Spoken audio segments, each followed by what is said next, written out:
네, 한 주간 잘 계셨어요? 우리 박보부님 지난 한 주 동안에 그야말로 죽음을 직접 마주한 일을 겪었다 하시는데, 그래도 그 죽음의 현장에서 죽지 않고 돌아오셔가지고 이렇게 공부 자리에 함께 하시니 다행이고 고맙고 그렇습니다. 사실 그 죽음에 대한 삿띠라는 게 있지요. 내가 과연 얼마 동안 살아있을 수 있을까?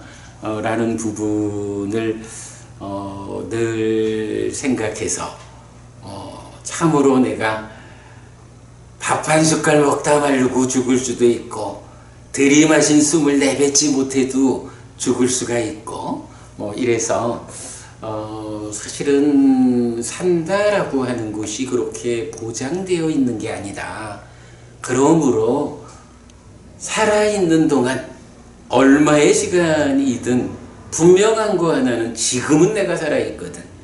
살아있는 지금, 살아있을 수 없는 상황이 닥쳐올 때를 대비하는 그런 삶을 이끌어가는 일, 우리가 공부하는 힘이 그렇게 나를 만들어가고 바꾸어간다. 네, 그런 말씀 드리고 싶고요. 정말 뜻밖입니다. 그렇게 갑작스러운 어려운 상황을 만났음에도 그래도 적절히 잘 대응해가지고 이렇게 겉으로 보기에는 아무 일도 없는 멀쩡한 모습으로 오셔서 함께 공부할 수 있게 되어서 다행입니다. 어쨌든 우리가 부처님 공부를 이래 함께 한다라는 게 그렇게 조금씩 공부가 쌓이면서 공부가 이끄는 대로 내가 살아있는, 삿띠하는, 깨어있는, 눈뜬 그런 삶을 나도 모르게 조금씩 그렇게 변화된 삶을 살게 되는 거죠. 예, 그게 공부의 힘이고, 그러니까 우리가 이렇게 빼놓지 않고 공부를 해나가고 있죠. 그런데 참 그렇구나. 그런데도 불구하고 다음 주는 우리 법회 빼먹읍시다. 추석 연휴가 다음 주 수요일까지더라고요. 이게 이제 어저께 화요일 불교 입문 법회도 다음 주 쉬겠다라고 말씀드렸고요. 오늘까지 어쨌든 이도 1년에 2번 있는 명절인데 그 명절 기간은 쉬어드려야 맞겠다라는 생각이고요. 목요일은 계속 그 명절 연휴 끝난 뒤니까 공부하면 될 것 같고요. 네, 어쨌든 그렇게 공부를 쌓아가도록 합시다. 자, 마침 하니까야 관통 법회인데요. 어느새 35번 경을 공부하고 오늘 36번 사자가 큰 경을 공부할 순서입니다.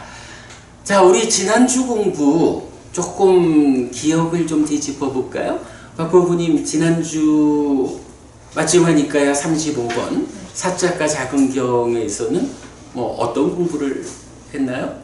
사자가는 아를 주장하는데, 네. 아의 선 뒤에 공덕을 쌓는다. 아를 주장하는데 부처님은 그래, 아의 확보의 선 대한 권리를 행사할 수 있는가라고 반문하셨습니다. 그렇죠.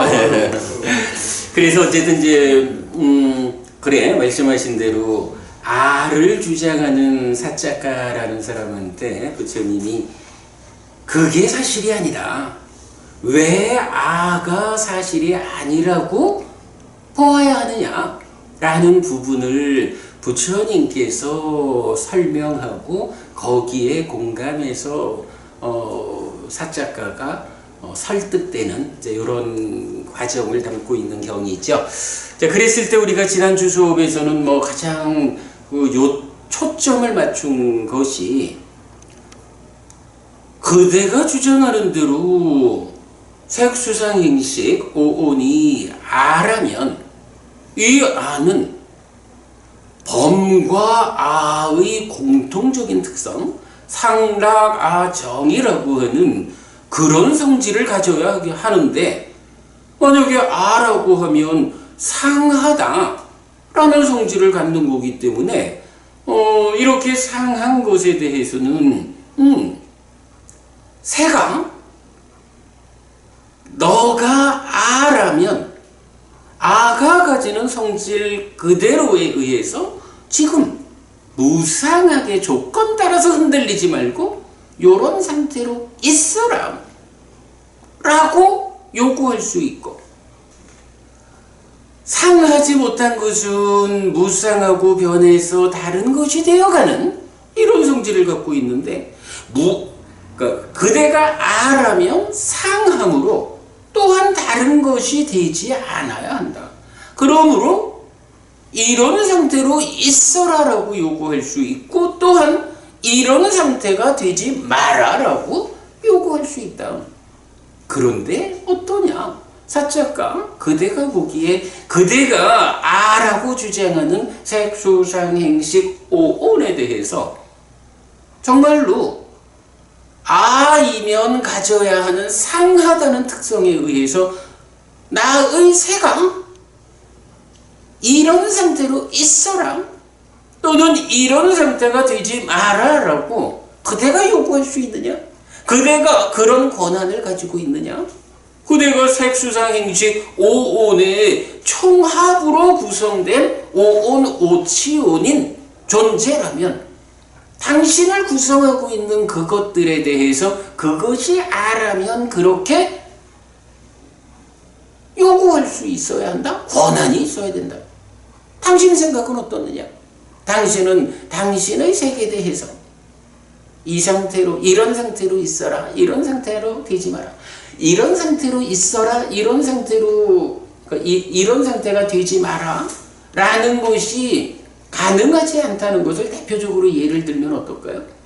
색에 대해서 부처님은 사자가 보고 당신은 당신의 색에 대해서 이런 상태로 있어라 라고 말할 수 있는 권한이 있느냐? 이런 상태가 되지 말아라 라고 말할 수 있는 권한이 있느냐? 이랬다고. 그거 무슨 얘기를 하는 걸까?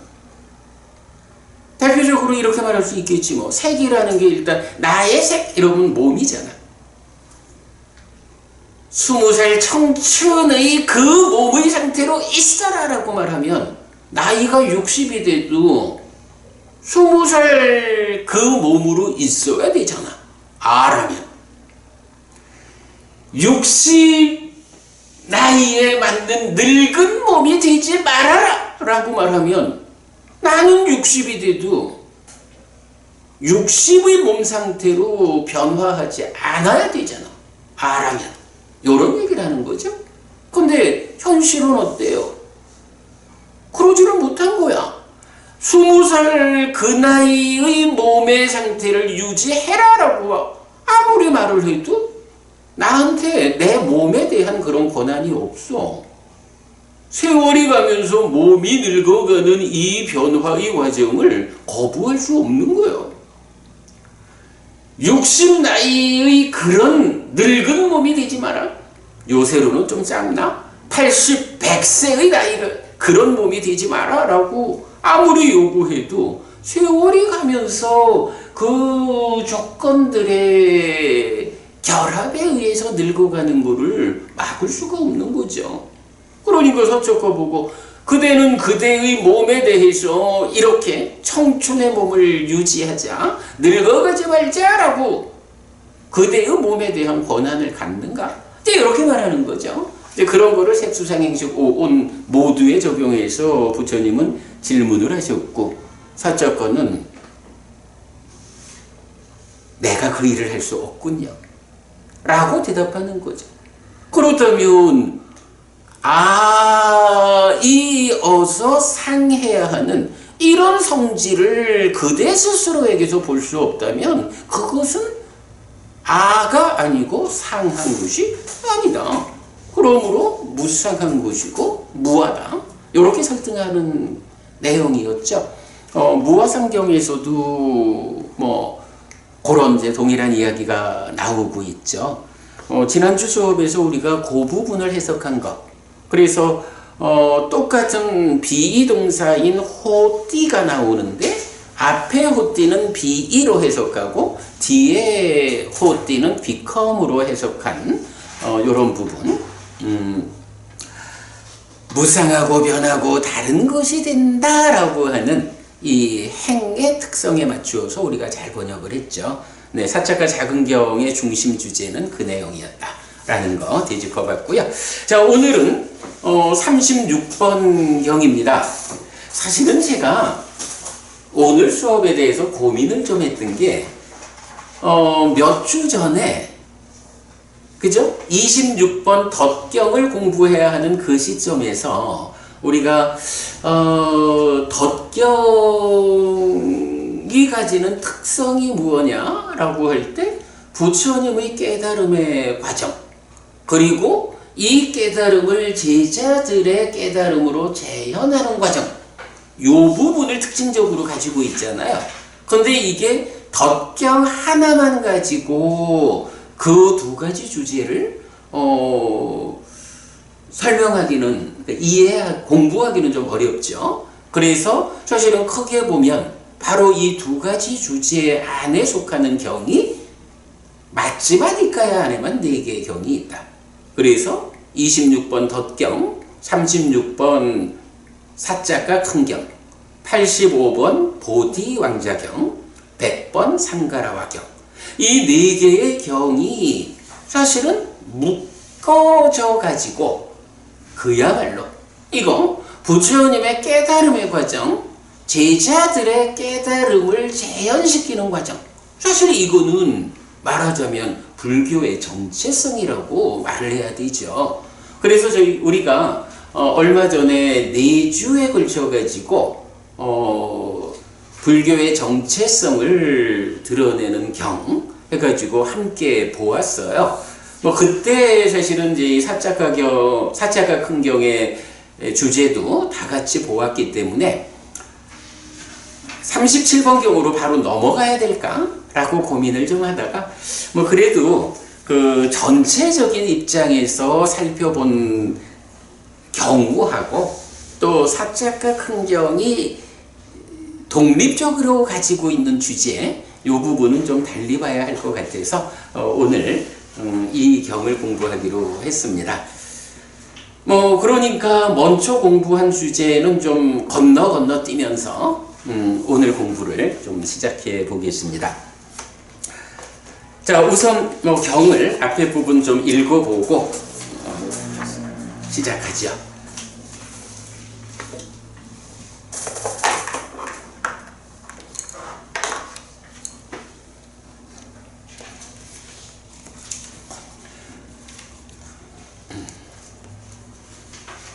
요새 우리가 아침 독성을 좀 하다 보니까 이런 부분도 어감이 참 좋아요. 애왕매수땅 애깡사마양 바가와 애 나가는 게 독성하면서 참 좀 어감이 운율이 좋아요. 애왕매수땅 이렇게 나는 들었다 이 얘기죠. 이렇게 나는 들었다. 한때 세조는 외살리에서 큰 숲의 뾰족 지붕 건물에 머물렀다.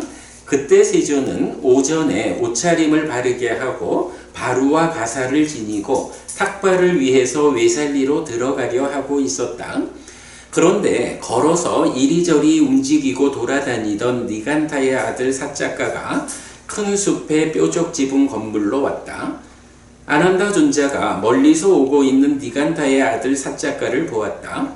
보고서 세존에게 이렇게 말했다. 대덕이시여, 저 사람은 토론을 즐기고 현명하게 말하고 경건한 사람이라고 많은 사람에게 인정받는 니간타의 아들 사자가입니다. 지난주 내용하고 같죠?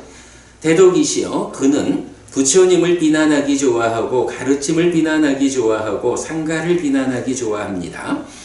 대덕이시여, 세존께서는 연민을 가지고 잠시 앉아 계시기 바랍니다. 라고. 아난다 존자가 이제 사자가가 오는 걸 보고 뭐 이러이러한 사람인데요. 부처님, 연민의 마음으로 잠시 좀 계셔 주시면 저 사람이 올 겁니다. 그러면 그 사람에게 가르침을 좀 주십시오. 이렇게 청한 거겠죠. 세존은 준비된 자리에 앉았다. 그리고 니간타의 아들 사작가가 세존에게 왔다. 와서는 세존과 함께 인사를 나누었다. 유쾌하고 기억할 만한 이야기를 주고받은 뒤 한곁에 앉았다. 한곁에 앉은 니간타의 아들 사작가는 세존에게 이렇게 말했다. 곧다마 존자시여, 심은 닦지 않고 몸을 닦는 실천으로만 머무는 어떤 사문 바라문들이 있습니다. 곧다마 존자시여, 그들은 육체에 속한 괴로운 느낌에 닿습니다.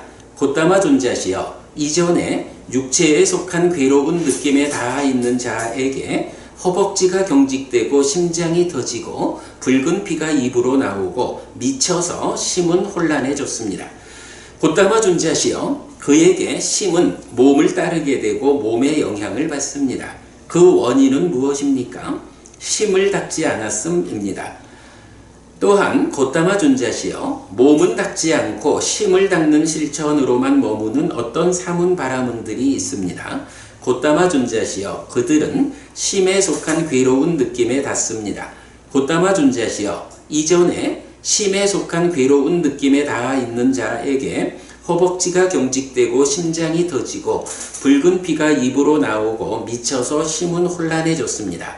곧다마 존자시여, 그에게 몸은 심을 따르게 되고 몸의 영향을 받게 됩니다. 그 원인은 무엇입니까? 몸을 닦지 않았음입니다. 곧다마 존자시여, 그런 나에게 이런 생각이 듭니다. 지금 곧다마 존자의 제자들은 몸을 닦지 않고 심을 닦는 실천으로만 머문다라고. 이 부분은 뭐 이제 사작가의 주장이죠. 사작가의 생각인데, 몸을 닦는다라는 개념이 있고 마음을 닦는다라는 개념이 있다는 거예요. 그런데 지금 사작가는 어떻게 말하냐 하면 어떤 사람은 몸은 닦는데 마음은 닦지 않아. 그러면 이런 현상이 있어. 어떤 사람은 마음은 닦는데 몸은 닦지 않아. 그러면 이런 현상이 있어. 이렇게 말하죠. 그리고 특이할 게 보면 마음은 몸을 따르게 되고 몸에 영향을 받는다. 그런가 하면 역으로 몸은 마음을 따르게 되고 마음에 영향을 받는다. 이렇게 돼야 되겠죠. 요거. 그죠? 요쪽에 제가 잘못 쓴 거 같죠?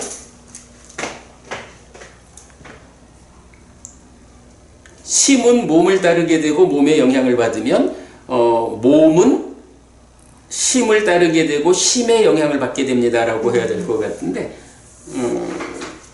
그렇죠. 따사코 에소 찌따와소 찌따와요 까요 흡디 찌따사 와세나 와세티 하니까 맞습니다. 몸은 심의 영향하에 있다. 심의 영향을 받는다 이래 되니까 그 몸은 심을 따르게 되고 심의 영향을 받게 됩니다. 이렇게 고쳐야 되겠네요. 지금 어느 부분인지 아시겠죠? 부분이 거기가 아니고 요 밑에 거. 여기는 맞고 요 밑에. 밑에 거. 그러니까 여기 보면 몸은 심을 따르게 되고 심의 영향을 받는다. 요 자리가 바뀌게 되는 거예요. 아래쪽 거. 그래서 일단 이제 사작가라는 이 사람이 주장하는 바는 어떤 사람은 그러니까 몸을 닦는다라는 개념하고 마음을 닦는다라는 이 두 가지 개념이 있는 거예요. 그런데 어떤 사람은 몸은 닦는데 마음은 닦지 않아. 그리고 어떤 사람은 마음은 닦는데 몸은 닦지 않아. 그랬을 때 몸은 닦지만 마음을 닦지 않으면 그 마음은 몸을 따르게 되고 몸에 영향을 받아. 근데 역으로 마음은 닦는데 몸을 닦지 않으면 닦아지지 않은 몸이 닦아진 몸을 따르고 몸에 영향을 받는다. 이런 이야기죠. 옛날에 한번 저도 그런 이야기 들은 적이 있어요. 이제 학자들 간에 몸이 마음에 영향을 미친다라는 거는 뭐 당연한데 마음이 몸에 영향을 미치느냐? 이런 부분에 대해서는 좀 이견들이 있었나 봐요. 그래서 이제 어떤 학자가 대중들 앞에서 몸이 마음의 영향을 받는다 라고 주장을 하다가 그 자리에서 죽었대. 무슨 얘기냐 하면 마음이 흔들리면 몸도 영향을 받아서 병도 나는 거고 이래 얘기를 하는데 아무도 공감을 안 해줘. 그래서 왜 공감 안 하느냐고 마음이 파져가지고 이 마음이 지나쳐가지고 몸이 영향받아서 죽었대. 강렬하다 말고 뭐 사실인지 모르겠지만 이제 이전에 그런 이야기를 들은 적이 있는데 이렇게 몸도 마음에 영향을 주지만 마음도 몸에 영향을 준다. 지금 이제 사작가는 그런 주장을 지금 하고 있는 거예요. 그러면서 이제 부처님한테 좀 시비를 거는 거죠. 제가 알기로 곧다마 존자 당신의 제자들은 수행을 한다라고 하는데 늘 앉아서 마음 닦는 수행 이렇게 하지 몸을 닦지는 않습니다. 그죠? 지금 곧다마 존자의 제자들은 몸은 닦지 않고 마음을 닦는 실천으로만 머뭅니다. 이렇게 말을 하죠. 그러면 이렇게 되면 어떤 문제가 있죠? 마음은 닦는데 몸은 닦지 않으면 어떤 현상이 뒤따르는 거예요? 몸은 심을 따르게 되고 심의 영향을 받게. 그렇게 되겠죠. 예, 이제 그런 이야기를 지금 사작가가 부처님한테 와가지고 이제 토론 주제를 이제 제시한 거죠. 근데 토론 주제가 뭐 이러이러한데 부처님 당신 제자들은 이런 문제가 있어라고 토론을 이제 시작하는 거죠. 악기 왜 싸나요? 그러면 그대는 몸을 닦는 수행에 대해 들어보았습니까? 자, 그러니까 이제 부처님이 사작가는 몸을 닦는 수행, 마음을 닦는 수행 이렇게 이제 구분을 해서 얘기를 하니까 이제 부처님 입장에서 또 설득을 해야 되죠. 그대는 몸을 닦는 수행에 대해 들어보았습니까? 당신이 두 가지 수행을 말하는데 그러면 몸을 닦는다는 것은 무엇고 마음을 닦는 것은 무엇입니까? 라고 질문하는 거죠. 자, 그래서 먼저 몸을 닦는 수행에 대해서 물어보니까 사작가가 예를 들면 난다와자 끼사상끼자 마칼리 고살라가 있습니다. 곧다마 존자시여 그들은 나체 수행자이고 품행에 얽매이지 않는 자이고 음식을 받은 뒤에 핥아먹는 자이고 오시오라고 초대를 받지 않는 자이고 서시오라는 초대를 받지 않는 자인데 주어지지 않은 것과 배당되지 않은 것과 초대되지 않은 것을 받지 않습니다. 뭐라고 해서 그 다음 쪽까지 길게 사작가가 몸을 닦는다는 게 무엇냐라는 것을 길게 설명하는데 이 이야기는 사실은 경에서 여러 곳에서 반복이 되는데 고행이란 말이 있잖아요. 고행이란 말을 대표해가지고 이러이러한 것이 고행입니다 라고 설명되는 내용이에요. 이건 굳이 자세히 안 읽어봐도 될 것 같은데 일단은 사작가의 입장에서는 몸을 닦는 게 무엇입니까? 고행하는 것이 몸을 닦는 겁니다. 이렇게 이제 답을 하는 거예요. 여기서 이제 이렇게 나타나는 고행이란 말하고 부처님이 깨달음 이전에 행했던 고행하고는 또 이게 원어가 좀 달라요.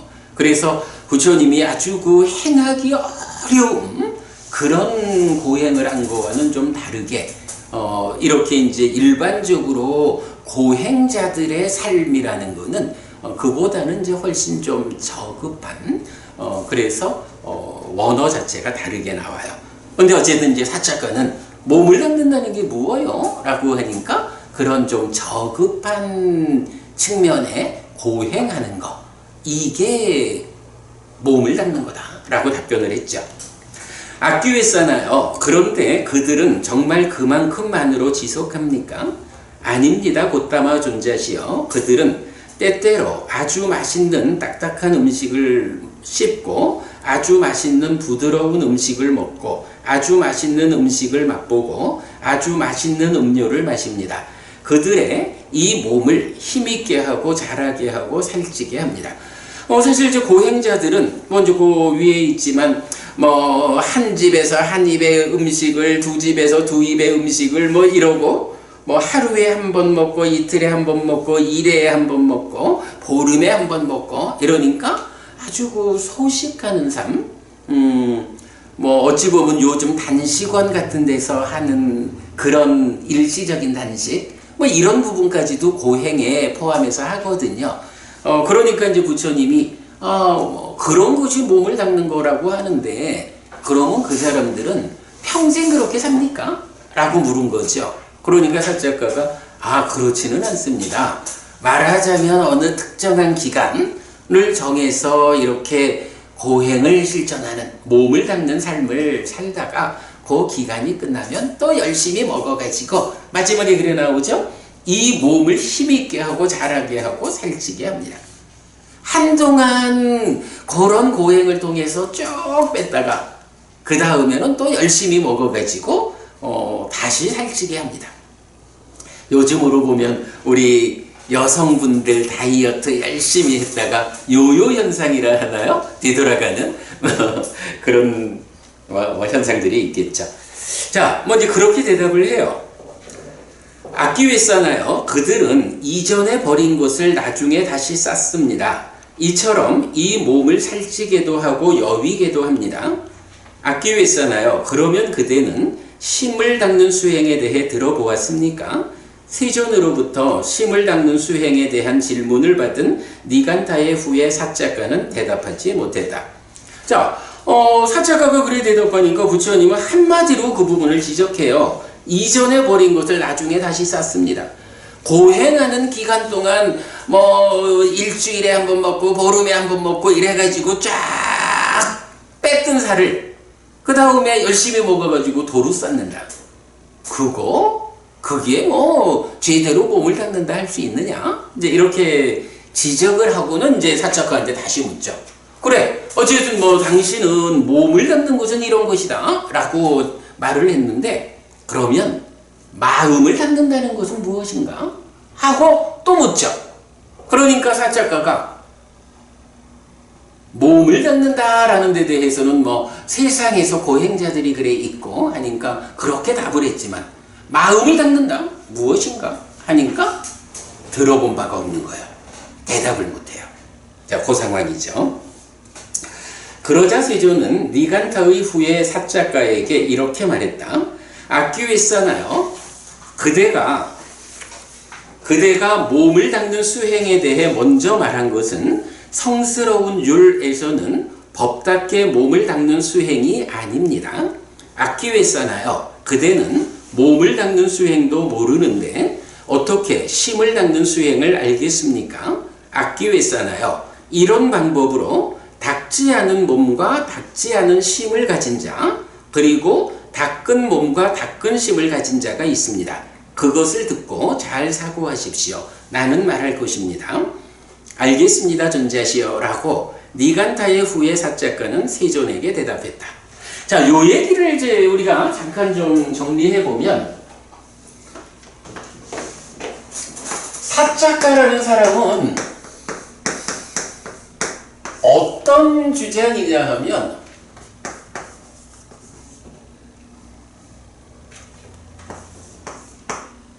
이걸 어떻게 적어야 될까?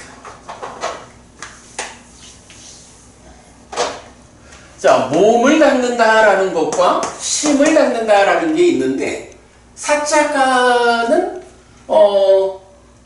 몸을 닦고 마음을 닦지 않는 요런 사람도 있고 그런가 하면 몸은 닦지 않고 마음은 닦는 요런 사람도 있다. 이렇게 말하는 거죠.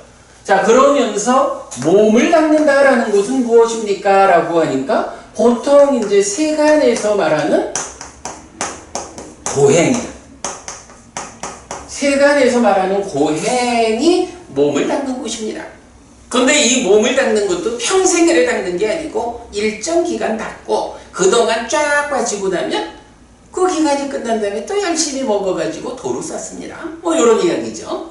그런가 하면 마음을 닦는 수행에 대해서는 몰라요. 그렇게 이제 대답을 한 거예요. 자, 그런데 이제 이어서 나오겠지만 방금도 보았지만 부처님은 어떻게 말을 하나요? 부처님은 한 가지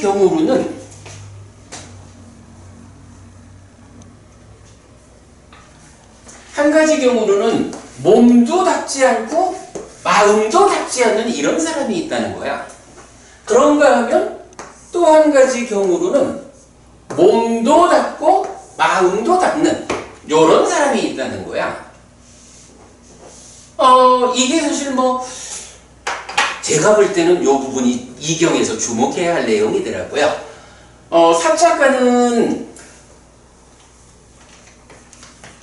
몸을 닦고 마음 닦지 않는 이런 사람, 그러면 이 마음은 몸에 영향을 받는다? 이렇게 말을 하는 거고, 몸은 닦지 않고 마음은 닦는 사람, 그의 몸은 마음에 영향을 받는다. 이제 이런 식으로 얘기를 하면서 사자가의 주장에 의하면 부처님 제자들은 여기에 속한다 이거죠. 자, 이런 주장을 했는데 이제 막상 부처님이 질문을 해보니까 몸을 닦는다라는 데 대해서는 나름대로 답을 하지만 마음을 닦는다라는 건 뭔지 모르는 거야. 자, 이렇게 이제 사자가의 상황이 있는데 이제 부처님은 다르게 말을 하죠. 자, 첫째로는 당신이 말한 이 몸을 닦는 거는 성스러운 줄에서 몸을 닦는 거하고 다르다. 이렇게 이제 우선 말을 하고요. 자, 그러면서 부처님 생각은 사람이 몸은 닦는데 마음은 닦지 않는 이런 사람, 이런 개념 필요치 않은 개념이다. 몸은 닦지 않는데 마음은 닦는 이런 개념 필요치 않은 개념이다. 실제로 사람들은 어떤 상태로 발견이 되냐 하면 어떤 사람은 몸도 닦지 않고 마음도 닦지 않는 아예 삶의 향상을 위해서 노력하지 않는 이런 사람이 있고, 아니면 삶의 향상을 위해서 바르게 노력하는 사람들은 어떤 사람이냐? 몸도 닦고 마음도 닦고, 이렇게 두 가지를 다 안 닦거나 두 가지를 다 닦거나 이런 두 가지 부류의 사람이 있지 이런 경우가 아니다 라고 부처님은 일단 전제를 하는 거예요. 자, 그렇게 이제 전제를 하면서 부처님 이렇게 몸도 마음도 닦지 않는 이쪽에 대해서야 말할 게 없죠. 여기에 대해서야 부처님이 뭔 말을 하겠어? 잠깐 얘기 나오고 말이죠. 그러나 이제 몸도 닦고 마음도 닦는다라는 이 부분에 대해서는 분명히 어떤 사람들은 몸도 마음도 닦고, 그런데 여기서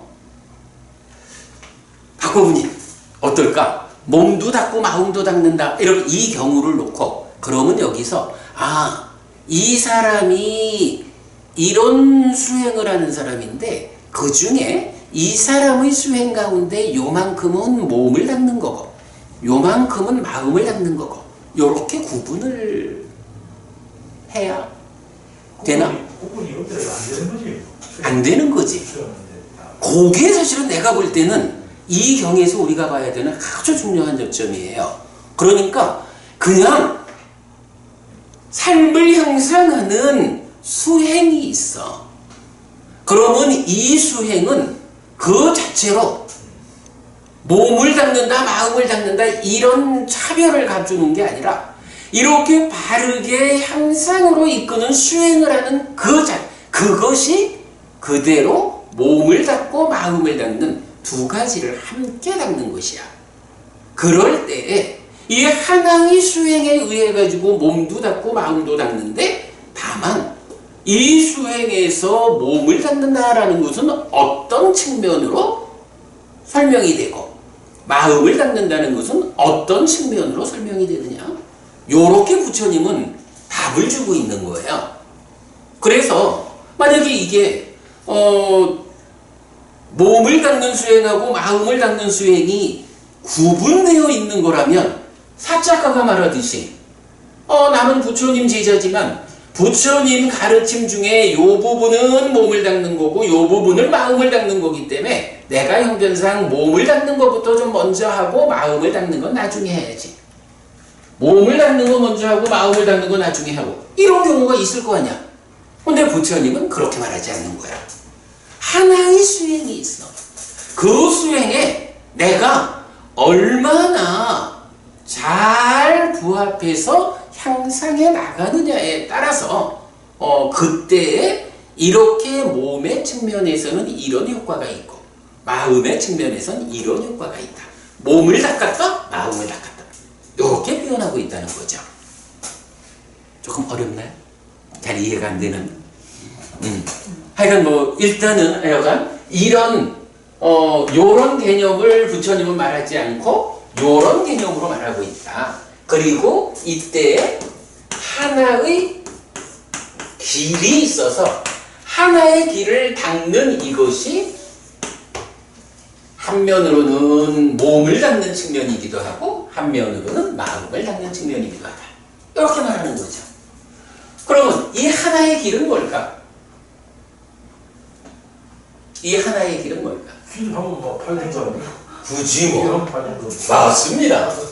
이 하나의 길이 그러니까 이렇게 말하잖아. 사작가가 몸을 닦는 수행을 말했더니 부처님이 성스러운 율에서 몸을 닦는 거하고 다르다. 이렇게 말을 했죠. 성스러운 율에서 부처님 가르침 안에서 몸도 닦고 마음도 닦는 이 하나의 길은 네 맞습니다. 이게 8정도죠. 그리고 수행이라는 개념에서 요걸 또 좀 특화해서 말하면 우리가 늘 말하는 하나의 체계를 가지죠. 불교 수행은 어떻게? 사념처로 시작해서 사마타 위파사나로 완성되는 수행이죠. 사념초로 시작해서 사마타 위파사나로 완성되는 수행이 8정도죠. 그래서 우리가 8정도에서 바른 삼매 정정을 말할 때 어떻게 특징 지어 말하나요? 필수품을 갖춘 삼매다. 이 얘기를 하잖아. 이 필수품이 뭐냐 하면 정견부터 정념이다. 그래서 정견 내지 정념의 필수품을 갖춘 삼매래야 그 삼매 위에서 마음이 일어나서 드러나는 법의 밑바사나해서 여실직연하고 사마타 밑바사나로 번뇌를 직접 부수고 끝장낸다. 이래 되는 거잖아. 그때 필수품의 주체적인 역할을 하는 사념차 그리고 그 필수품에 의한 정의 바른 삼매에서 그 마지막에 여실직연 이후에 번뇌를 직접 부수는 과정 사마타 밑바사나. 그러니까 사념처로 시작해서 사마타 밑바사나로 완성되는 하나의 체계를 가지고 있다. 우리가 이 부분을 자세히 말하자면 이 안에 뭐가 있는 거예요? 사념처의 과정에 크게는 포함되지만 사념처에 의해서 삼매를 성취하고 삼매 위에서 이제 여기 사념처에 의한 이래 되면 필수품을 갖춘 삼매죠. 바른 삼매니까 이제 그 삼매 위에서 마음이 일어나가지고 그만큼 드러나는 법의 밑바사나해서 여실직연하면 요 여실직연까지 가는 전체가 사실은 사념처의 영역인 거죠. 그리고 이어서 사마타 밑바사나로 번뇌를 부수는 이런 체계를 갖는 거예요. 그러면 이렇게 8정도 또는 사념처로 시작해서 사마타 밑바사나로 완성되는 이 하나의 길은 그저 이 길을 가면 이 중에 내가 얼마만큼은 몸을 닦는 데 쓰고 얼마만큼은 마음을 닦는 데 쓰고 이런 개념이 아니고 그냥 이 하나의 길을 가는 그것이 그대로 몸을 닦는 것이고 마음을 닦는 것이다. 이렇게 말해주는 거예요. 좀 이해되죠? 이게 사실은 저도 경을 읽으면서 사실은 굉장히 좀 애매하달까 헷갈린달까 그래서 읽어내기가 좀 쉽지는 않았어요. 근데 자 잘 들여다보니까 요런 이야기를 해주고 있어요. 하나의 길입니다. 예. 자, 조금만 더 읽어볼게요. 세조는 이렇게 말했다. 악기회사나요, 어떻게 닦지 않은 몸과 닦지 않은 심을 가진 자가 있습니까?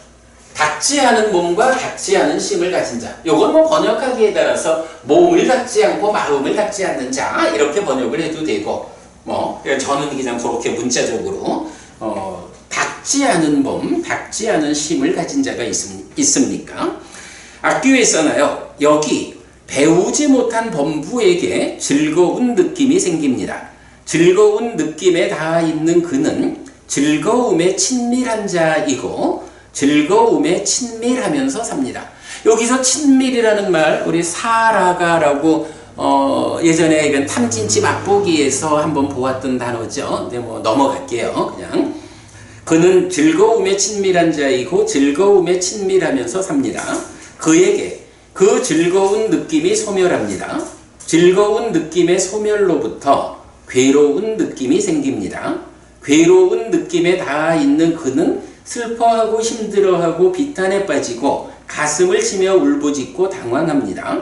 악기회사나요, 몸을 닦지 않았기 때문에 그에게 생겨난 즐거운 느낌은 심을 소진하여 머물고 심을 닦지 않았기 때문에 그에게 생겨난 괴로운 느낌은 심을 소진하여 머뭅니다.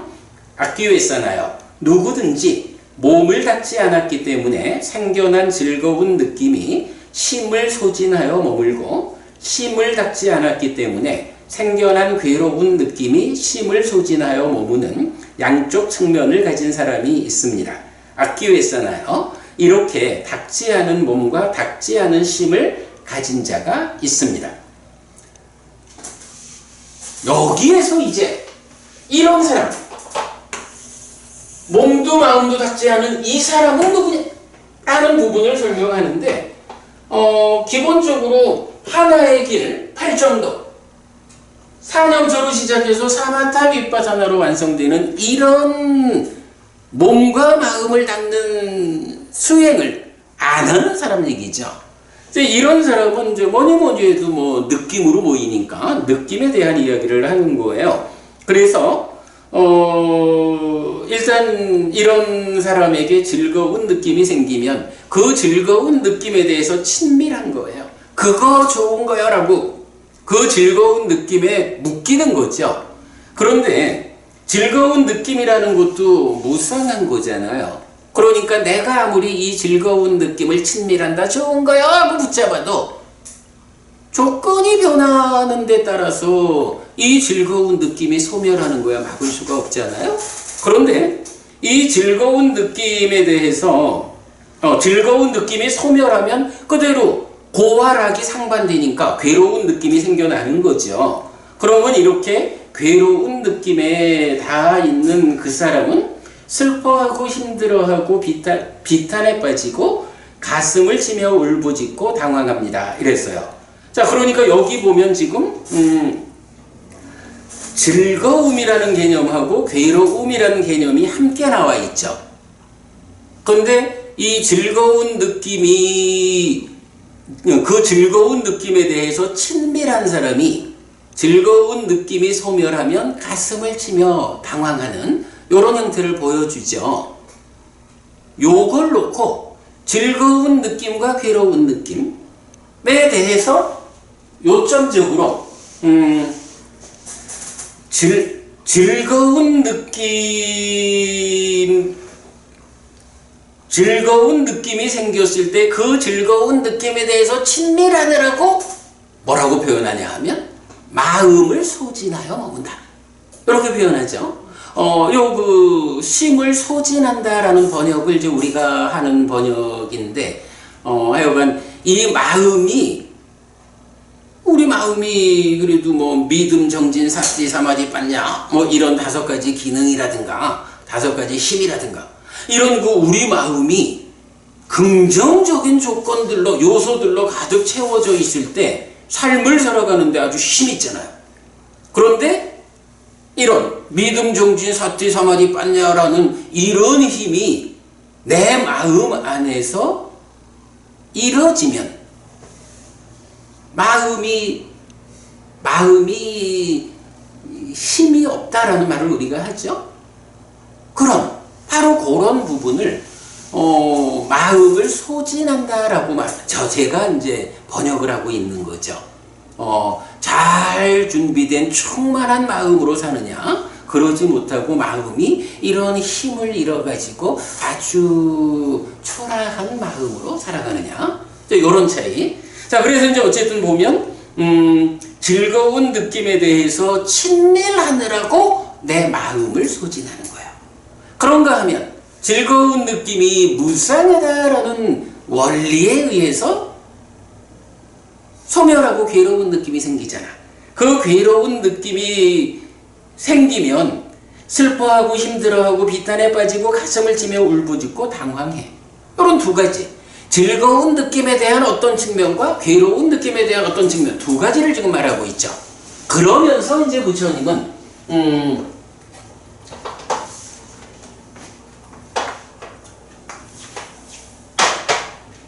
몸이라는 거 하고 마음이라는 거를 놓고 즐거운 느낌과 괴로운 느낌으로 대응을 시키는 거예요. 그래서 즐거운 느낌에 대해서 마음을 소진하는 사람, 괴로운 느낌에 대해서 역시 마음을 소진하는 사람. 어떻게 소진한다고요? 즐거운 느낌에 대해서는 친밀하더라고, 그거 붙잡고 하더라고 마음을 소진하는 거야. 마음의 힘을 다 써버리는 거야. 괴로운 느낌에 대해서는 슬퍼하고 울부짖고 당황하느라고 마음을 다 써버리는 거야. 이렇게 말하는 거죠. 그런 경우가 뭐냐 하면 바로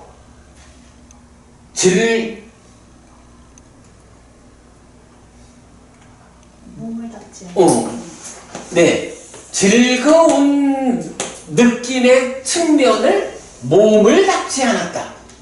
요거 몸을 닦지 않으면 즐거운 느낌에 대응해서 마음을 소진한다. 이렇게 말하는 거죠. 그런가 하면 마음을 닦지 않았다라고 하는 것으로 괴로운 느낌에 대응해서 마음을 소진한다. 이렇게 표현하는 거예요. 요거 참고로 우리 앞서 번역된 가운데 보면 이 경에서 지금 이제 경은 몸을 닦지 않았어도 즐거운 느낌에 대응해서 마음이 소진되는 거예요. 그리고 마음을 닦지 않아도 괴로운 느낌에 대응해서 마음이 소진되는 거거든.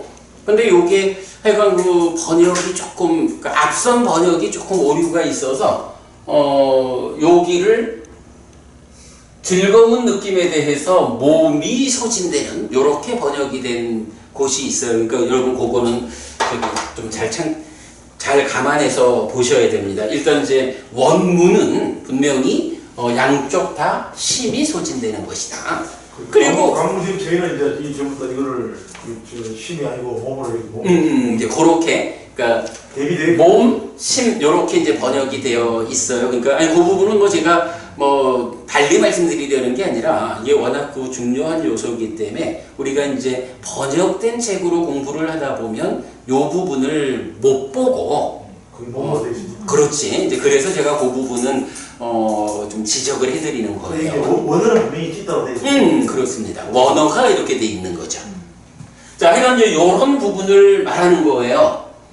그래서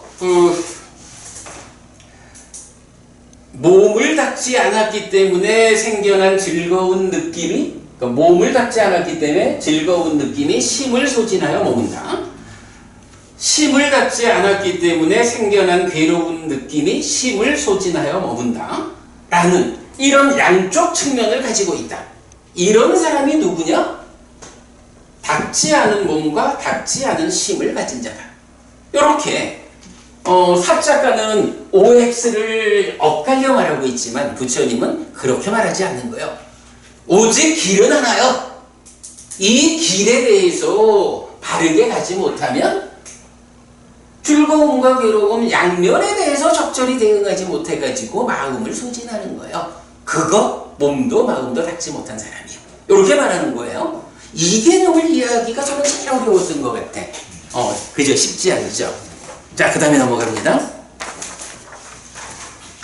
악기에 써나요. 어떻게 닦은 몸과 닦은 심을 가진 자가 있습니까? 악기에 써나요. 여기 잘 배운 성스러운 제자에게 즐거운 느낌이 생깁니다.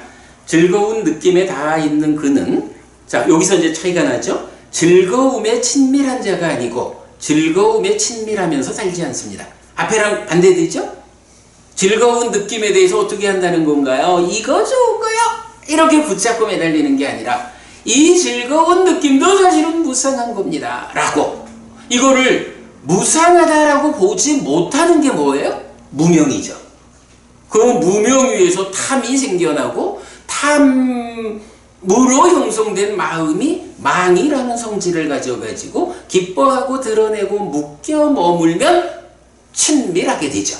이런 과정이야. 그런데 이제 잘 배운 성스러운 제자는 이 즐거운 느낌에 대해서 친밀하지 않아. 그건 뭐요? 우리 딱가 안에서 2차 인식의 과정에서 즐거운 느낌, 이것도 무상한 거요. 지속되지 않는 거요. 라고 바르게 보는 거죠. 그게 뭔가요? 무명이 버려지고 명이 생겨나는 거죠. 명이 생겨나면 탐이 생겨나지 않고 무탐이 생겨나서 무탐으로 형성되는 마음은 망 대신 무망. 그러니까 기뻐하지 않고 드러내지 않고 묶여 머물지 않기 때문에 친밀하지 않게 되는, 뭐 가래가 소멸한 이런 상태를 말하는 거죠. 예, 그런 부분이 압축되어 있는 거예요. 그에게 그 즐거운 느낌이 소멸합니다. 근데 느낌 자체는 아무리 뭐 공부를 잘하든 어쨌든 느낌이라는 거는 그 자체가 무상한 거니까 소멸하는 거예요. 그죠? 즐거운 느낌을 소멸하지 말라라고 요구하는 거는 친밀한 쪽인 거예요. 그러니까 여기에서도 즐거운 느낌은 소멸해요. 즐거운 느낌의 소멸로부터 상대되는 괴로운 느낌이 생깁니다. 괴로운 느낌에 닿아 있는 그는 슬퍼하지 않고 힘들어하지 않고 비탄에 빠지지 않고 가슴을 치며 울부짖지 않고 당황하지 않습니다. 무상한 느낌이기 때문에 즐거운 느낌이 소멸하면 그 반대되는 괴로운 느낌이 생겨나. 즐거운 느낌에 대해서도 친밀하지 않은 이 사람은 괴로운 느낌에 대해서도 그것 때문에 슬퍼하지 않고 내지 울부짖지 않고 당황하지 않아. 근본에 뭐가 있는 거예요? 즐거운 느낌도 이게 항상한 게 아니고 무상하다라고 바르게 2차 인식해서 명이 생겨난 사람인 거죠. 괴로운 느낌에 대해서도 이 괴로움이 항상한 게 아니라 무상한 거요 라고 바르게 보는 명이 생겨난 사람인 거죠. 그러니까 즐거운 느낌에 대해서 명의 연장선상에서 친밀하지 않는 거고, 괴로운 느낌에 대해서 역시 명의 연장선상에서 슬퍼하지 않고 내지 당황하지 않는 거죠. 요런 삶을 말하는 거죠. 악기 왜 써나요? 몸을 닦았기 때문에 그에게 생겨난 즐거운 느낌은 심을 소진하여 머물지 않고, 심을 닦았기 때문에 그에게 생겨난 괴로운 느낌은 심을 소진하여 머물지 않습니다. 악기 왜 써나요? 누구든지 몸을 닦았기 때문에 생겨난 즐거운 느낌이 심을 소진하여 머물지 않고, 심을 닦았기 때문에 생겨난 괴로운 느낌이 심을 소진하여 머물지 않는 양쪽 측면을 가진 사람이 있습니다. 악기 왜 써나요? 이렇게 닦은 몸과 닦은 심을 가진 자가 있습니다. 이제 요건 바로 요거 그대로 반대인 거죠? 몸을 닦은 사람은 즐거운 느낌에 대해서 친밀하지 않는 적절한 대응을 하기 때문에 즐거운 느낌이 심을 소진하지 않아요. 마음을 닦은 사람은 괴로운 느낌에 대해서 슬퍼하지 않고 내지 당황하지 않는 적절한 대응을 하기 때문에 심을 소진하지 않아요. 이런 얘기죠. 물론 방법은 하나의 길이에요. 할 정도라고 하는 하나의 길을 실천하면 그 과정에서 몸도 닦아지고 마음도 닦아져서 즐거운 느낌과 괴로운 느낌에 의해서 심을 소진하지 않게 된다. 이것이 몸을 닦고 마음을 닦는 것이다. 사자가요. 누구는 몸은 닦는데 마음은 닦지 않고 이렇게 접근할 일이 아니다. 라고 부처님께서 이 하나의 길에 의한 몸도 닦지 않고 마음도 닦지 않는 사람과 몸도 닦고 마음도 닦는 어쨌든 길은 하나요. 요 개념. 요거를 이제 말해주고 있고 제가 이제 그 교재에 적어드렸지만 이제 여기서 우리가 이제 확정적으로 알아야 되는 가장 중요한 개념은 이거예요. 몸을 닦는다라는 것은 무엇냐라고 하면 이제 우리가 충분히 알 수 있죠. 즐거운 느낌에 대한 대응력을 확보하는 것. 이게 몸을 닦는 것이다. 그죠? 즐거운 느낌에 대해서 친밀하지 않아가지고 심이 소진되지 않아. 그게 말하자면 몸을 닦아가지고 몸이 즐거운 느낌에 대한 대응력을 갖게 되는 거예요. 이런 표현 가능하죠? 네, 그렇게 제가 정리를 했고요. 심을 닦는다는 것은 괴로운 느낌에 대한 대응력이다. 그래서 보면 이제 이어서 나오지만 몸을 닦는다라는 것은 개발된 느낌으로의 즐거운 느낌에 대한 대응력. 그래서 개발된 느낌을 감당한다. 수행을 하다 보니까 산매에 들어가고 그 개발된 느낌으로의 행복이 몰려오는데 그것에 대해서 우와 좋다라고 그 행복한 느낌을 붙잡으면 어떻게 되는 거예요? 친밀한 자가 된 거죠. 그걸 감당해낸다는 거예요. 친밀한 자가 되면 수행은 그걸로 끝이다. 나는 이 즐거운 느낌에 대해서 좋은 거 하고 붙잡는 그 친밀한 자가 되지 않는 대응력을 가지고 그 즐거운 느낌을 단지 이 수행의 과정에서 나에게 이런 즐거운 느낌이 경험되고 있다라고 단지 보면서 그죠? 단지 보고 단지 알면서 자기는 어떻게 해야 되냐고 마음이 일어나서 드러나는 법의 윗바사나에서 여실지견하고 사마타 윗바사나로 번뇌를 부수는 이 과정을 가야 되는 거죠. 그래서 바로 그 부분 때문에 제가 대응력이란 말을 썼고 개발된 느낌을 감당한다라고 표현을 하는 거예요. 한만한도 부부님 이 개발된 느낌을 감당한다 이런 표현 의미가 좀 이해되죠. 예.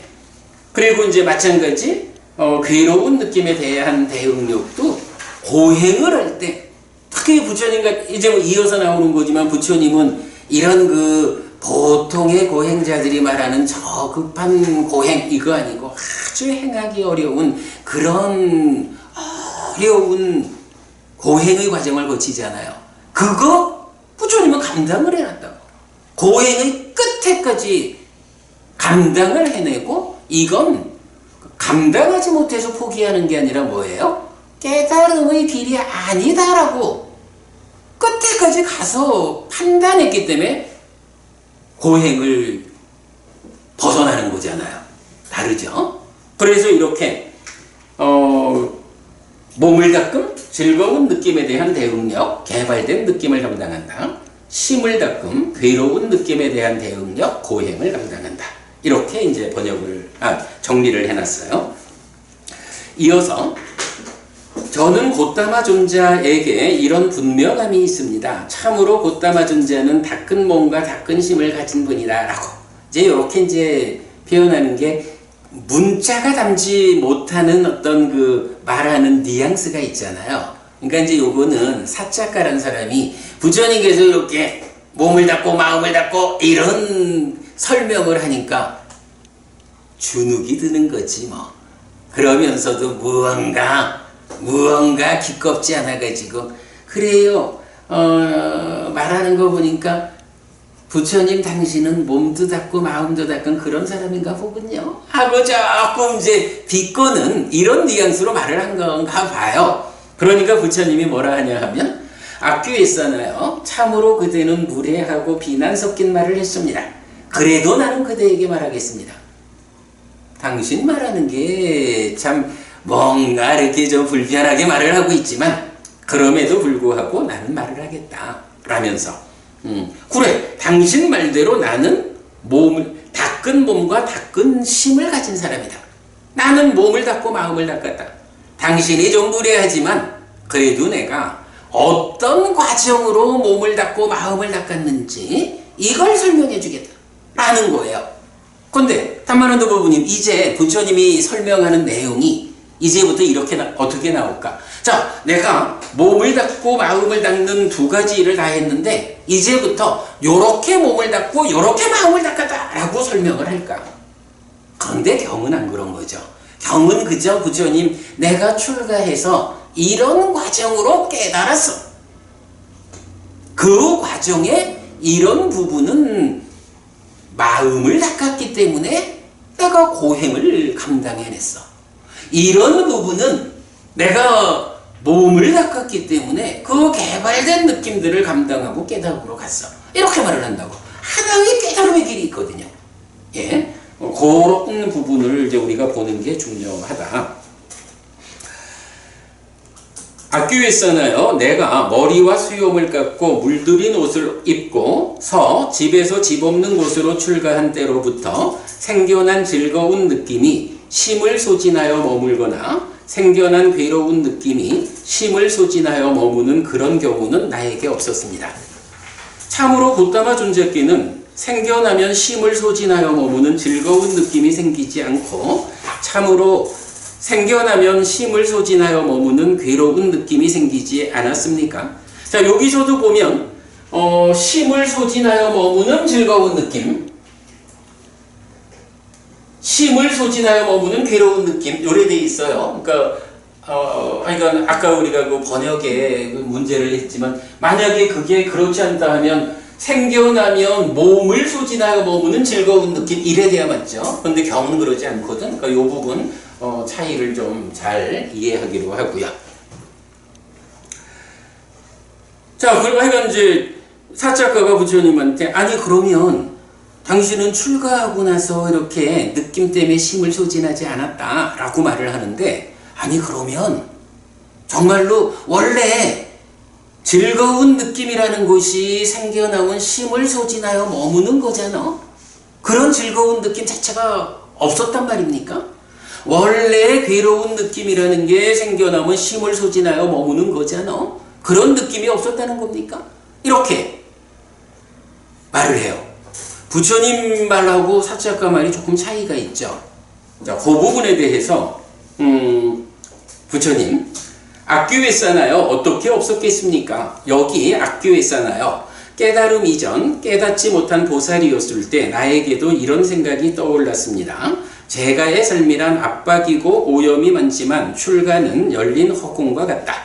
제가에 살면서 온전히 충만하고 온전히 정정하고 소라고등처럼 빛나는 범행을 실천하기는 쉽지 않다. 그러니 나는 머리와 수염을 깎고 물들인 옷을 입고서 집에서 집 없는 곳으로 출가해야겠다 해서 이제 출가로부터 이제 본격적인 얘기가 나오는데 여기서 우리가 봐야 되는 건 뭐냐 하면 사자가는 부처님이 나는 이랬어 라고 말씀을 하시니까 아니 그러면 부처님 당신은 그 즐거운 느낌 괴로운 느낌이 아예 안 생겨났단 말입니까?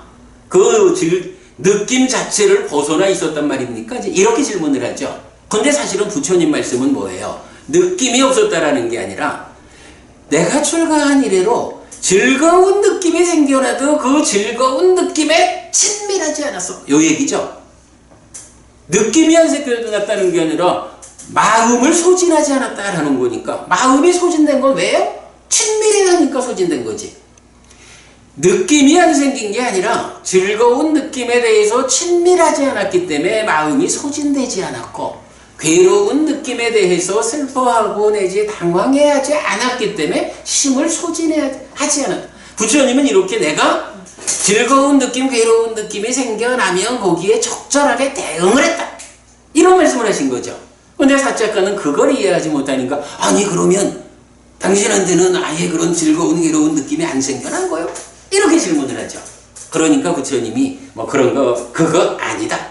분명히 뭐 당연하죠. 즐거운 느낌, 괴로운 느낌이 생겨나죠. 그러나 부처님은 그 느낌들을 어떻게 잘 대응하면서 삶을 완성했느냐 하는 것을 이제부터 출가로부터 깨달음까지의 과정을 설명하는 거죠. 예, 이제 출가로부터 깨달음까지의 과정은 뭐 우리가 지난번 4번의 수업을 통해서 공부를 했고, 뭐 워낙 긴 얘기니까 넘어가고. 자, 그러면 이제 여기까지를 보고 제가 함께 드린 교재가 있죠. 요약된 부분을 보겠습니다. 자, 지금 이제 요약 내용이 1번 부처님과 가르침과 상가를 비난하기 좋아하는 니간타의 아들 사작가가 지금 곧다마 존자의 제자들은 몸을 닦지 않고 심을 닦는 실천으로만 머문다라는 생각을 말하고, 부처님은 몸을 닦는 수행과 심을 닦는 수행에 대해 되묻지만 사작가는 적절히 대답하지 못합니다. 2. 부처님은 닦지 않은 몸과 닦지 않은 심을 가진 자, 그렇게 닦은 몸과 닦은 심을 가진 자를 설명합니다. 몸은 닦지만 심을 닦지 않은 자, 또는 심은 닦지만 몸을 닦지 않은 자의 개념은 없고, 요거죠. 둘 모두를 함께 닦거나 함께 닦지 않은 자만이 있다는 게 부처님의 설명이다. 그래서 몸을 닦지 않는 건 이런 거고 심을 닦지 않는 건 이런 거다. 자, 그럴 때에 닦지 않은 몸과 닦지 않은 심을 가진 자, 지금 설명드린 그 내용이고, 닦은 몸과 닦은 심을 가진 자, 지금 설명드렸죠. 그리고 나서 이제 3번, 부처님에게 머리와 수염을 깎고 물들인 옷을 입고서 집에서 집 없는 곳으로 출가한 때로부터 생겨난 즐거운 느낌이 심을 소진하여 머물거나, 방금 말씀드린 그 내용이죠. 생겨난 괴로운 느낌이 심을 소진하여 머무는 경우는 없었다. 느낌 자체가 없었다는 게 아니야. 거기에 마음을 소진하지 않았다. 4번, 그렇다고 생겨나면 심을 소진하여 머무는 즐거운 느낌이 생기지 않고 생겨나면 심을 소진하여 머무는 괴로운 느낌이 생기지 않았던 것은 아니다. 그래서 이제 즐거운 느낌, 개발된 느낌의 과정과 괴로운 느낌, 보행의 과정이 생겨났지만 심을 소진하여 머물지 않은 수행의 과정을 소개합니다. 이렇게 지금 이어진 거죠? 이제 여기까지 왔죠?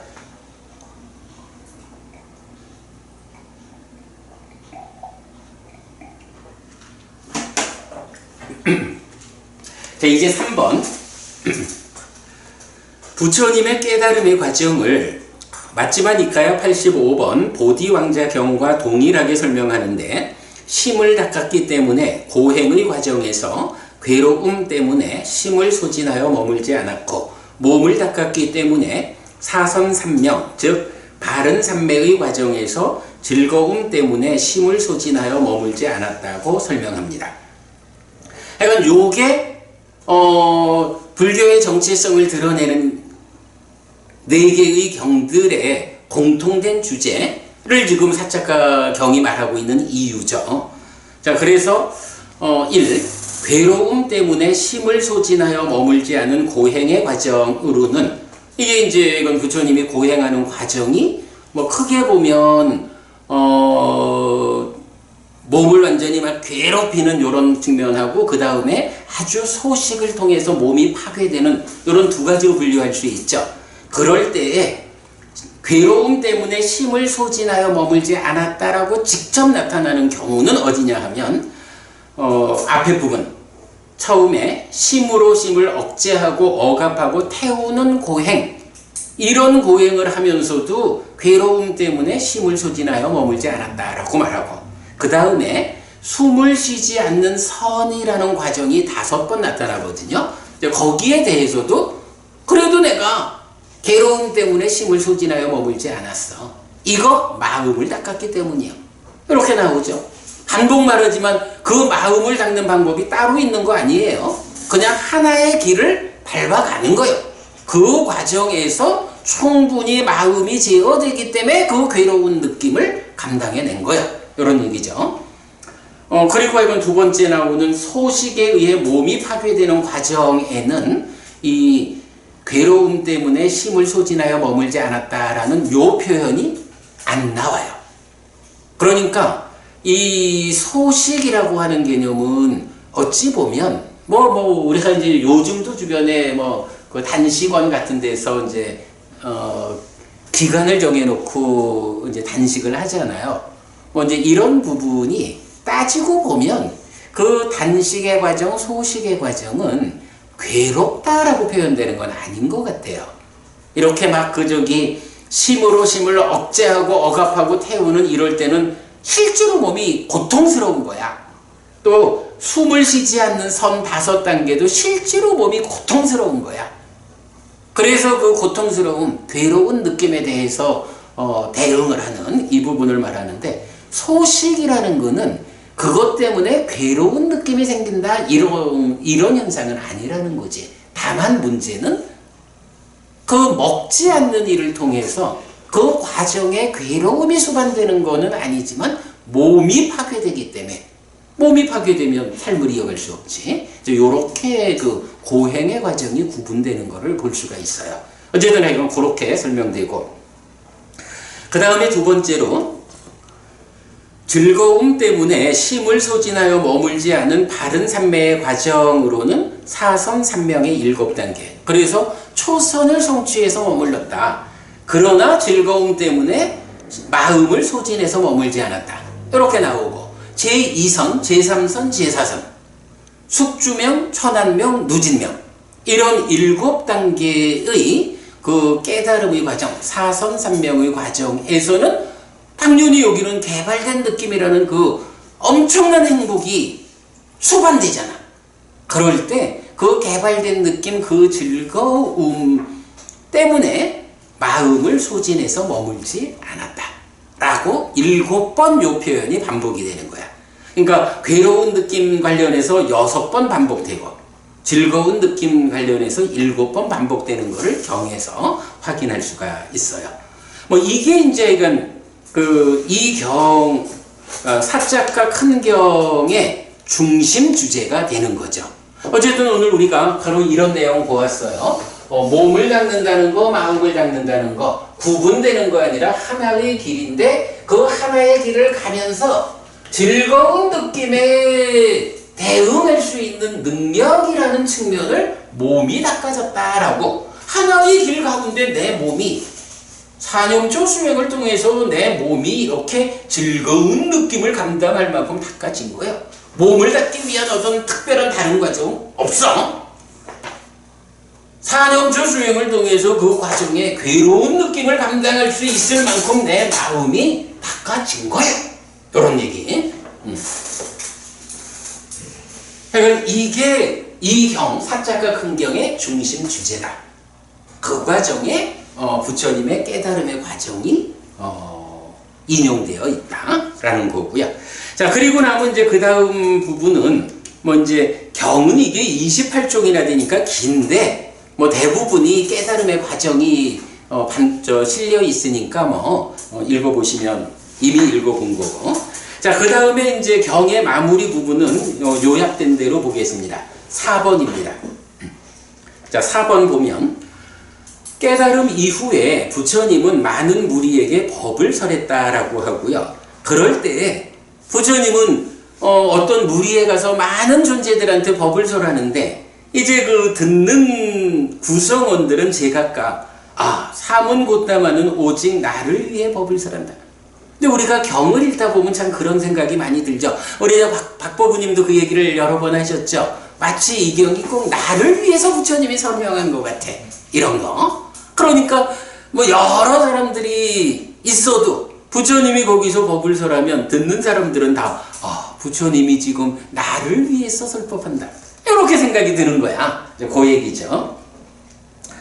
그렇게 생각하지만 부처님은 가르침을 위해 필요한 만큼 다른 사람들에게 법을 설한다 라고 말을 하죠. 그리고 이렇게 이제 설법이 끝나면, 대화를 끝내면 삼매의 상에서 심은 안으로 진정되고 가라앉고 집중되고 삼매에 든다 라고 해서 사마디 니미따 라는 말이 나와요. 사마디 니미따 뭐죠? 니미따가 뭐죠? 니미따? 그래. 요거 상이라고 표현하고 번역되어 있죠. 금강경에서 아상인상, 중생상, 수자상 하는 거는 요거 아니죠. 금강경에서는 산야를 쓰는데 구마라주 스님이 번역을 요거로 해버렸지. 현장 스님을 또 그렇죠. 현장 스님은 원전대로 뭐 산스크리트어지만 원전대로 했죠. 어제는 이제 이렇게 그 삼매의 상이란 말을 한다고. 그런데 이 삼매의 상 이게 뭐 사실 요새 사마디 니미따 이런 개념을 말하면 뭐 보통은 다 그렇게 알죠. 마음을 집중해서 뭐 코밑에 니미따를 띄운다. 솜털 같기도 하고 찬란한 빛이 나기도 하고 이렇게 니미따를 띄운다. 이렇게 보통 니미따를 말하고 있죠. 그런데 어쨌든 우리는 뭐 정확하게 알아야 되니까 아무리 어느 수행의 방법에서 그런 니미따를 말하고 보편적으로 그 니미따를 알고 있다 해도 경은 그렇게 말하지 않는다. 삼매를 가는 길을 경은 그렇게 니미따를 띄워가지고 그 니미따를 대상으로 삼매에 간다라고 말하지 않아요. 분명히 경은 개발된 느낌의 과정으로 삼매에 간다고. 요 부분인데 여기에서는 일단 제가 원래는 여기에 이제 삼매의 상에 대한 그 확장된 주제로 일요일 특강을 한번 해야 되는 건데 요새 제가 그 책 만드는 일에 이제 마무리 단계에 있다 보니까 아마 요번 주까지도 특강은 어려울 것 같아요. 그래서 그 삼매의 상을 확장된 주제로 준비하기는 좀 어려운데 일단 그 삼매의 상과 관련해서 제가 간략하게 좀 요약해 봤거든요. 그 밑에 있습니다. 삼매의 상, 사마디 니미따. 이 용어는 11개의 경에 나타나는데 한 개의 경에서는 그 의미를 정의해주고 방금 박법부님 대답한 그거죠. 나머지 10개의 경에서는 그냥 대상으로만 언급이 돼. 그러니까 사마디 니미따에 대해서 어떻게 한다. 사마디 니미따를 어떻게 한다. 이렇게만 말하지. 사마디 니미따가 무엇냐? 삼매의 상이라는 게 무엇냐 하는 것은 하나의 경에서만 정의되고 있다. 그런데 그 정의가 뭐냐 하면 그래요. 무엇이 사마디 니미따? 삼매의 상입니까? 라고 할 때 사념처가 그겁니다. 이렇게 표현하거든요. 그 내용 우리가 보기로 하고 그래서 이제 보면 그 1번이 이제 바로 그 맞지마니까야 44번 교리문답의 작은 경에서 알려주는 사마디 니미따의 정의예요. 자 보면 그러면 스님 무엇이 삼매입니까? 어떤 법들이 삼매의 상들입니까? 어떤 법들이 삼매를 보호하는 것들입니까? 무엇이 삼매 수행입니까? 도반위삭하여 심일경성이 삼매이고 요건 뭐죠? 마음이 한 끝에 집중되는 거 하나의 대상에 마음을 모으는 거 요게 삼매입니다. 이런 얘기죠. 사념처가 삼매의 상이고 이렇게 했어요. 사념처가 삼매의 상이라는 건 뭐죠? 삼매는 심일경성이요. 삼매는 마음을 집중하는 거죠. 그런데 어디에 집중해야 되죠? 그죠? 바로 그 이야기가 사념처가 신수신법이라는 이 수행법이잖아. 삼매가 마음을 하나의 대상에 집중하는 건데 어떤 대상에 집중해야 합니까? 사념처가 말하는 신수신법 이 네 가지. 그래서 사념처 수행 자체가 몸을 이어보면서 몸에 머무는 수행이잖아. 몸을 대상으로 이어보면서 몸에 머무는 거고 수, 느낌, 경험을 대상으로 경험을 이어보면서 경험에 머무는 수행이고 마음, 심을 이어보면서 심에 머물고 법을 이어보면서 법에 머물잖아. 이게 사념처 수행이라고. 그러니까 마음을 집중하는 곳으로의 삼매가 있을 때 그 삼매의 니미따, 대상이 무엇입니까? 신수신법이라는 사념처가 바로 삼매에 들려면 몸을 대상으로 하거나 느낌을 대상으로 하거나 마음을 대상으로 하거나 법을 대상으로 하거나 사념처가 지시하는 그 네 가지 대상이 삼매에서 대상으로 삼는 겁니다. 이렇게 알려주는 거예요. 사마디 니미따, 뭐 코끝에 니미따를 띄우고 이 개념이 아니고 신수신법이라는 사념처 수행에서 몸을 이어보면서 몸에 머문다? 몸이 대상이다. 수를 이어보면서 수에 머문다? 수가 대상이다. 신수신법 이 얘기를 해주는 거예요? 바로 이 얘기를 해주는 거예요. 그러니까 이제 앞에서 이제 이 경에서 뭐라 했냐면 부처님이 대화를 끝내면 삼매의 상에서 심은 안으로 진정되고 가라앉고 집중되고 삼매에 든다. 이랬잖아요. 무리들한테 법을 설하고 나면 부처님이 어떻게 하냐 하면 신수신법 그 중에 어떤 하나의 대상을 골라가지고 부처님이 설법을 마치고 나서는 신수신법 중에 어떤 대상 하나를 딱 선택해가지고 삼매에 들었다. 그 삼매에서 마음은 안으로 진정되고 가라앉고 집중되고 삼매에 들었다. 이렇게 표현하고 있는 거예요. 사마디 니미따 다르게 생각하면 안 됩니다. 사념처다 이렇게 정의되고 있다는 거예요. 네, 아주 중요하죠. 그리고 이어서 어떤 법들이 삼매를 보호하는 것들입니까? 무엇이 삼매 수행입니까?에 대해서 사정근이 삼매를 보호하는 것이고 사정근 어쨌든 뭐 이건 이 정진의 내용이죠. 그렇게 해서 놓치지 않는 거고 그게 삼매를 보호하는 거고 여기서 그 법들의 실천과 닦음을 많이 행하는 것이 삼매 수행이다. 삼매를 닦는 것이다. 이렇게 말하죠. 그리고 나면 이제 2번부터 3번, 4번, 5번, 6번 해가지고 쭉 그 사마디 니미따의 용례를 쭉 보여드렸는데 다 보면 어떤 삼매의 상을 잘 취하고 잘 자의하고 그래서 삼매의 상이 대상이요. 근데 어떤 이란 말은 뭐예요? 하나의 니미따가 아니라 신수신법이니까 벌써 4가지고 또 자세히 하면 많잖아. 그 중에 어떤 대상을 붙잡을 거냐? 그러니까 어떤 삼매의 상을 이렇게 나오는 거죠. 그래서 뭐 이건 3번에서는 삼매의 상, 행운의 삼매의 상을 보호한다. 4번에서는 지금경처럼 삼매의 상에서 심은 안으로 진정되고 가라앉고 집중되고 삼매에 든다. 5번에서는 삼매의 상에 확고히 설 수 있다 없다 어떤 사람은 이런 얘기고 6번에서는 적절한 때에 삼매의 상을 자의해야 한다. 또 삼매의 상을 자의한 것은 뭐 이런 식으로 하여간 삼매의 상은 대상으로 나오고 오직 교리문답의 작은 경에서만 삼매의 상이 무엇입니까? 사념처입니다. 라고 내용을 알려준다. 네. 그러니까 이게 확장된 주제로 한번 특강을 해서 좀 잘 설명하려 했는데 형편상 이렇게 넘어갑니다. 자, 그 다음에 이제 5번으로 가면 사자가는 부처님의 낮잠을 들어 혼란한 머금을 말하지만 이거 무슨 얘기냐면 부처님 언제 낮잠 잔 적이 있죠? 하고 이제 따지는 거야.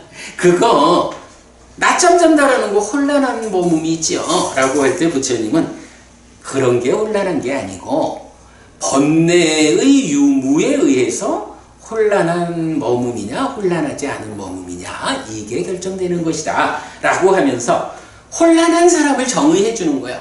누가 혼란한 사람이냐? 오염원이고 미래에 태어나고 늙고 죽어야 하는 존재로 다시 이끌고 두렵고 보가 괴로움인 번뇌들을 버리지 못한 자. 여기서 보면 박법부님 요 문장에선 뭘 볼 수 있지? 요 문장에서 딱 혼란한 사람 번뇌를 버리지. 그거보다 번뇌가 무엇냐라는 걸 말해주지. 그죠? 그러니까 번뇌를 버리지 못한 자가 혼란한 사람이거든. 근데 그 번뇌가 뭐냐 하면 오염은이고 미래에 태어나고 늙고 죽어야 하는 존재로 다시 이끄는 것이고 두렵고 보가 괴로움인 거예요. 번뇌는 이런 거예요. 라고 알려주죠. 예. 번뇌가 우리가 이제 메커니즘적으로 이해할 때 몸통은 뭐냐 하면 행위를 통해서 잠재되어 가지고 행위를 재현하려고 하는 경향성, 달리 말하면 상이거든. 샀냐? 그런데 그러한 그러한 몸통을 가진 이 번뇌가 어떤 성질을 가지고 있느냐 라고 할 때 이렇게 설명해 준 거죠. 네, 그 부분을 보는 게 더 중요하죠. 이어서 혼란하지 않은 사람은 누구냐? 오염원이고 미래에 태어나고 늙고 죽어야 하는 존재로 다시 이끌고 두렵고 보가 괴로움인 그 번뇌들을 버린 자요. 내가 뭐 몸이 좀 힘들면 낮잠 잘 수도 있지. 그거 가지고 혼란한 사람이라고 말하는 건 옳지 않아. 혼란한 사람은 이런 번뇌를 버리지 못한 자고, 번뇌는 이런 거예요. 혼란하지 않은 사람은 번뇌를 버린 자야. 그래서 이제 부처님은 다시 자기를 정의해요. 열애에게 오염원이고 미래에 태어나고 늙고 죽어야 하는 존재로 다시 이끌고 두렵고 보가 괴로움인 번뇌들은 버려지고 뿌리 뽑히고 윗부분이 잘린 야자수처럼 되고 존재하지 않게 되고 미래에 생겨나지 않는 상태가 되었다. 그래서 나는 혼란하지 않은 사람이다 라고 부처님 이제 사작가한테 대답을 하고요. 마지막 6번은 이제 모든 이야기가 끝나니까 사작가가 부처님한테 찬탄을 해요. 아, 제가 옛날에 육사외도, 그 외도의 6스승들을 만나서 대화를 할 때 그들은 이러했는데, 우리 마지막 부분 읽고 마칠까요? 자, 교재 경의 마지막 장으로 가봅시다.